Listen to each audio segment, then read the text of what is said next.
6ാം class വരെ മദ്രസ പഠിച്ച് ഒഴിവായി, ഡിഗ്രിയും PG ഒക്കെ കഴിഞ്ഞ് എന്നിട്ട് ഖത്തറിലേക്ക് പോകുമ്പോ ചെല്ലിയ ബദർ മൗലിദ് വരുമ്പോക്ക് ശിർക്കാകും. അവിടെയൊന്നും മൗലിദില്ല കേട്ടോ. സൗദി അറേബ്യ അല്ല ശരിക്കും ഇസ്ലാമുള്ള നാട്. അവിടുത്തെ ജന്നത്തുൽ മുഅല്ലയിലും ജന്നത്തുൽ ബഖയിലും മക്കത്തും മദീനത്തും നമ്മുടെ കാസർഗോഡൊക്കെ ഉള്ള പോലെ ഒരൊറ്റ കബറും കെട്ടിപ്പൊക്കിയിട്ടില്ല.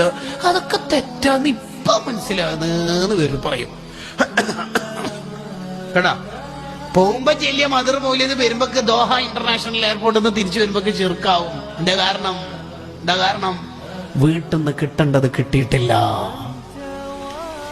ഈ ജന്നത്തുൽ മുഅല്ലയിലും ജന്നത്തുൽ ബഖയിലുള്ള സ്വാലിഹീങ്ങളുടെ ഖബറിന്റെ മേലെ ഖുബ്ബ ഉണ്ടായിരുന്നു, ഖബർ കെട്ടിപ്പൊക്കിയിരുന്നു എന്ന് ഇമാം നവവി റഹിമഹുള്ളയുടെ തഹ്ദീബുൽ അസ്മാ വൽ ലുഗാത്തിലും അത്യാദിയുള്ള സർവ്വ ചരിത്ര ഗ്രന്ഥങ്ങളിലും ഉണ്ട്. ഇല്ലേ?